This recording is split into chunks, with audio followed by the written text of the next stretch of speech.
নমস্কার, আমি দীপান্বিতা। আমাদের আজকের রেসিপি চকলেট পুডিং। এটি বানানোর জন্য প্রথমে একটি বাটিকে গ্যাসের আগুনে বসিয়ে দিলাম, দিয়ে গ্যাসের আগুনটা জ্বেলেও দিলাম।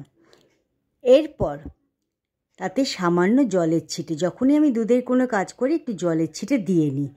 এরপর 1/2 লিটার দুধকে সমান 3 ভাগে ভাগ করে নিয়ে 2 ভাগ আমি এই বোলের মধ্যে দিয়ে 2 থেকে 3 মিনিট ধরে নাড়িয়ে নিয়েছিলাম। এরপর 3 থেকে 4 টেবিল স্পুন ডার্ক চকলেট ও 1/2 কাপ চিনি যোগ করে ভালোভাবে সেটিকে মিশিয়ে নিলাম 1-2 মিনিট ধরে। গ্যাসের ফ্লেমটা কিন্তু লোতেই ছিল। এরপর আরেকটি বোল নিয়ে নিলাম, তার মধ্যে 1 কাপ দুধ ঢেলে নিলাম। সেই দুধের মধ্যে 3 থেকে 4 টেবিল স্পুন কোকোয়া পাউডার আমি যোগ করেছিলাম।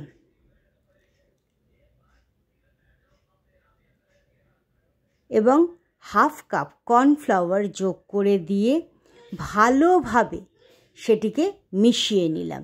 যখন আমাদের ভালোভাবে মেশানো হয়ে গেল তখন সেটিকে এক ধারে রেখে দিয়েছিলাম।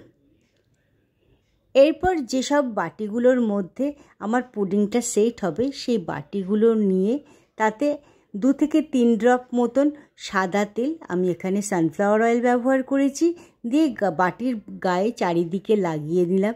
এবং আমার এখানে 3টে বাটি আমি ব্যবহার করেছি।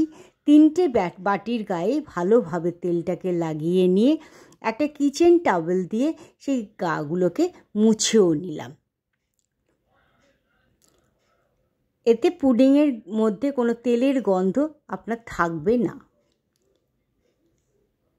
এরপর আবার চলে এলাম গ্যাসের কাছে। আমাদের অলরেডি দুধটা একবার ফুটে উঠেছে। ভালোভাবে সেটাকে নাড়াচাড়া করে নিয়ে একটা ছাঁকনি নিলাম।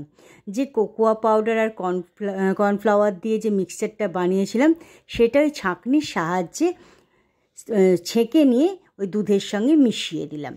এরপর কন্টিনিউয়াস সেটাকে কিন্তু নাড়াচাড়া করতে থাকবেন। 2-3 মিনিট বাদেই দেখবেন একটা থকথকে মিক্সচার তৈরি হয়ে গেছে। তখনই গ্যাসের আগুনটিকে বন্ধ করে দেবেন। এরপর যে বাটিগুলো প্রিপেয়ার করে রেখেছিলাম তার মধ্যে ওই চকলেটের মিক্সচারটাকে ঢেলে দিলাম এবং সমানভাবে 3টের মধ্যে সমানভাবে ঢেলে দিলাম। এরপর কিচেন টাওয়েল নিয়ে তার উপরে বাটিগুলো বসিয়ে একটু ট্যাপ করে দিলাম। তারপরে একটু শেক করে দিলাম যাতে এর মধ্যে যে এয়ার বাবলগুলো আছে সেগুলো সরে যায়। এরপর 2-3 ঘন্টার জন্য ফ্রিজে আমি রেখে দিয়েছিলাম। 2-3 ঘন্টা বাদে ফ্রিজ থেকে বার করে নিয়ে ওই বাটির গাটাকে আলগা করে নিলাম যাতে অতি সহজে আমার চকলেট পুডিংটা বেরিয়ে আসে।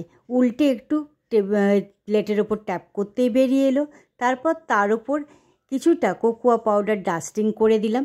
দিয়ে আমার কোকোয়া পাউডার দিয়ে পুডিংটা তৈরি হলো, চকলেট পুডিং তৈরি করে ফেললাম। আমাদের চকলেট পুডিংটি তৈরি হয়ে গেল। আজকের রেসিপিটি কেমন লাগলো তা অবশ্যই জানাবেন। ধন্যবাদ।